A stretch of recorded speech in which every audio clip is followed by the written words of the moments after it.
Pagpasensya na yung sipitan ko. Parang ang dilim ng ating ilaw. Oh my God. Hindi tayo nakapaganda sa pag-vlog na to kayo. Hello guys. Good afternoon everyone. This is Akiana's vlog.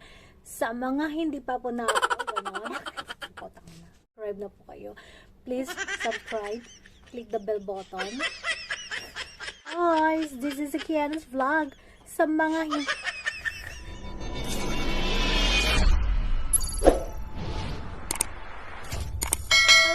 Hello, what's up guys? Yan. Kumusta na kayo dyan? Sa lahat ng aking mga viewers dyan, sa lahat ng aking mga subscribers, hello, kumusta kayo dyan? Sana lagi po kayo nasa mabuting kaligayan. Ayan, mag-ingat po kayo palagi. Yan. Sa mga hindi pa po nakakakilala sa akin dyan, this is Akiana's vlog, ang inyong kagandahang host, Char. Sa mga hindi pa po subscribe na po kayo. Please hit the bell button para lagi po kayong updated sa aking mga bagong videos. Pag may mga bago tayong upload, mano-notify po kayo. So, ayun na nga guys, ang ating content today, ang ating vlog today, ay ang mga gadget ko sa bike, yung mga gamit ko na nabili ko na. Syempre, pag meron kang mga activities, kailangan mo mag-pundar ng mga gamit. Para hindi ka nanghihiram, para may sarili kang gamit. Diba guys? Tama naman. So, syempre sa una, hiram-hiram. Pag wala ka pang gamit, pag hiniram, iba sa uli mo, diba? Tama?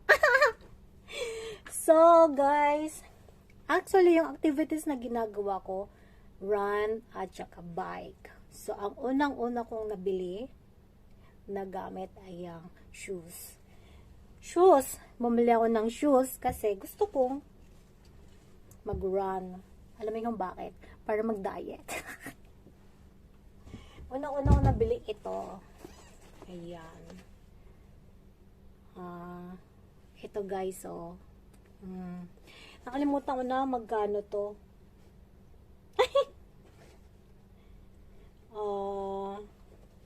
Armor shoes siya. Yan. Malayo na naririnig nito. Matibay to guys, kahit malayo na yung natatakbo mo. Yan. Okay pa naman siya, hindi pa naman nasisira yung swelas niya. Buo pa rin. Yun. So, pangalawa kong nabiling shoes. Ayan. Dadan! Nosa. Ayan. Kalimutan ko na guys kung magkano to.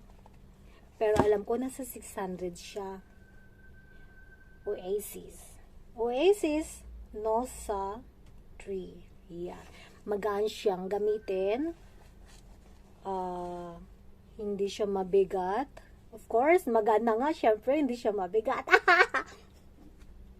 Diba? Ayan. Magaan siya. Ang gandang itakbo. So, kung mananakbo ka, mararamdaman mo yung different ng normal shoes, regular shoes, sa running shoes, sa training shoes, yon. Kung mananakbo ka, alam mo na yung mga shoes na pwede mong gamitin. Yan, diba? No sa shoes Oasis. Diba? So, ang third shoes ko is Hoka. Ayan, Hoka Move. Hoka Loka. Nakalimutan ko na rin kung magkano to guys. Hoka shoes siya. May ang kaiba ng Oasis, ng Nosa shoes. Tsaka ito is makapal yung swela siya. Pero malambot siya. Maganda rin siyang itakbo guys. Syempre yung paa natin size 8 lang. Pero ang binili ko is medyo maluwag, para meron tayong allowance. Ayan. Maganda din siyang itakbo. Ito, Hoka shoes. Maganda to guys. Ayan, mas maganda ako dyan, Char. Ayan. So, syempre, pag nagraran tayo, mag-iingat tayo. Meron tayong kailangan baon na water. Syempre, dadaan tayo sa tamang takbuhan. Huwag tayong dadaan sa maraming sasakyan dahil syempre masasagasaan ka. Kahit mag-ingat ka kung ang sa paligid mo ay hindi nag-iingat. Tama? Ayan. So, sa bike naman, dapat meron kang gloves. Ayan. Alam niyo kung bakit para saan to. Para yung hawakan, manibela, manibela, pagpawisan ka, hindi siya madulas. Yan. Syempre, madaling magpreno, brake mo, hindi madulas, hindi basa yung kamay. 'Di ba yung ibang kamay pinagpapawisan? So, kailangan meron kang gloves. Ayan. Kaliwat kanan yan, syempre. Alangan na kanan lang. Kung may kanan, may kaliwa. Diba? Pero, meron akong mga gloves, hindi. Pero pang ano naman yung pang workout. Hindi ko na alam kung nasaan na yun. Kasi kapag may nanghiram din na sila sa uli. Alam mo yun, o diba? Pag magbabay ka, dapat meron ka yan. Para safety naman to, para hindi madulas sa manibela. So, ito naman guys, ayan, helmet. Pang safe din natin to, para pag halimbawa natumba ka, hindi mabasag yung ulo mo, hindi madamage yung ulo mo. Ayan, para sa safe din natin to. Kasi kung wala kang helmet, tapos nagkaroon ka ng hindi inaasahang pangyayari, disgrasya, safe yung ulo mo. Ayan. Ayan, di ba? Tadan! Pero dapat yung helmet mo sukat sa'yo. Kasi, pag hindi siya sukat sa'yo, may malaki, may maliit. Okay. Tapos, may adjustment. Guys, dapat sukat din sa'yo yung helmet mo. Hindi malaki, hindi maliit. Yung kasyang-kasya sa'yo. Kasi kapag maliit, masakit sa ulo. Dito, may adjustment siya. Yan, diba? Tapos, pag malaki naman, syempre maluwag, diba? So, malalaglag siya habang tumatakbo kayo. Tapos, maluwag yung helmet mo, malalaglag siya. So, kailangan sakto lang talaga sa ulo mo.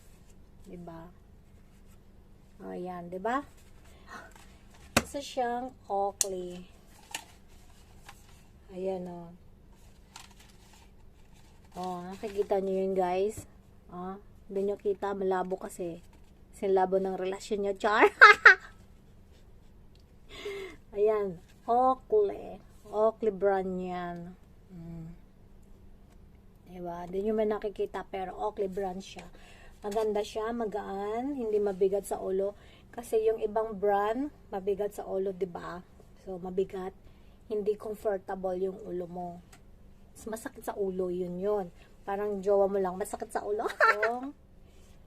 Speedometer din, guys. Ayan, speedometer. Kailangan mo din to sa pagbabike para alam mo yung bilis ng takbo ng pagbabike mo. Ayan. Siyempre, binili ko to. Bago mo gamitin, syempre meron kang instruction paano siya gamitin. Kailangan mo to para alam mo kung ano na yung bilis mo, kung umaangat ka, level up ka yung takbo mo. Kasi ako nung mga bago-bago pala ako nagbabike, hanggang 20. Ang takbo ko, 20. Hindi pa ako mabilis magbike. So, since nagka-budget, nagka-allowance, ayan, bumili na ako ng speedometer. Kasi feeling ko, isa na akong magbabiker, isa na akong biker professional, charot. Yan. So, itong speedometer is malaking bagay din siya. So, nandito yung instruction. Siyempre, pag bibili kayo ng mga gadgets nyo, may instruction talaga. And, meron siyang cable para pang charge. Ayan. Ayan, guys. So, basahin nyo lang yung instruction dyan kung paano gagamitin. Specifications. Yan. Packing list. Ayan. So, eto na siya, guys. Speedometer yan. Baliktad. Ayan pala. Ayan na. So, ayan o. O, diba? malalaman mo yung bilis mo dito. O, diba? Pag tatakbo ka na, i-play mo na. Ayan. So, naka-play na siya. So, ang takbo mo, pag ang speed mo, ang bilis mo is 10, mga gaton, mga 20, mga chill ride lang yun. Pero, nakasubok na ako ng, yung matagal-tagal ka na nagbabike, kain-kain na lang basagan ng baga mo. Yun. Ibig sabihin, pigaan ng power. Yun. Tumakbo na rin ako ng 30, 35, yan. Hindi ko pa kaya yung 40. Kasi, as in, ang bilis-bilis na noon yung 40. So, hanggang 30 lang muna ako. Hanggang pataas ang pataas kung hanggang saan ang kaya mo.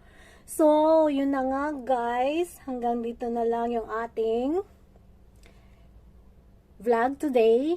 Pinakita ko lang muna kung ano yung mga pinagbibili ko ng mga gamit. Wala pa yung jersey. Wala pa yung bike. Next time ko na lang ipapakita yung bike ko. At saka yung mga jersey ko. So, pag may mga bagay kang gusto, pagkakagastusan mo talaga. Ay, actually, meron akong bottled water here. Siyempre, pag tatakbo ka, may bottled water ka. Pag magbabay ka, may bottled water. Parang kailan lang, oh my God, nasunog ako, nag-dry ako. Magbabike ngayon. Guys, hindi ko Sa dami. power! Oh my God. Ano mo na guys, nauwaw ako. Pag magbabike, lagi mag-water. Pero hindi kailangan mayat-maya. Dapat mga 5 minutes yung interval time siya. Pero kung gusto mo Nakakapagod ang magbike. para hindi ka ma-dry. Kailangan mo lang ng water. Support na lang ako, yung na magbike. Siyempre, dapat mag-iingat tayo talaga sa mga bikers, sa mga cyclists dyan, ingat.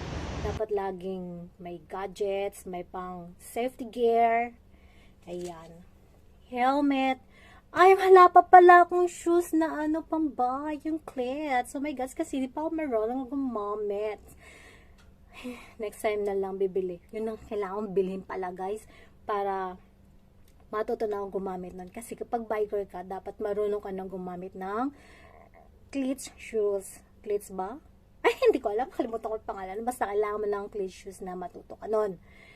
Pero kung hindi ka pa comfortable na gumamit nun, pwede ka pa namang gumamit ng mga gantong shoes. Yan. Yan. Hoka shoes. Kahit anong shoes, kung saan ka comfortable, kung saan ka komportable, pwede mong gamitin. Kailangan may glass ka din. Parang sunglass, clear glass, ganon. Para, safe yung mata mo, hindi mahanginan, hindi maalikabukan. Sana may natutunan kayo sa akin today. See you on my next video. Thank you. Bye.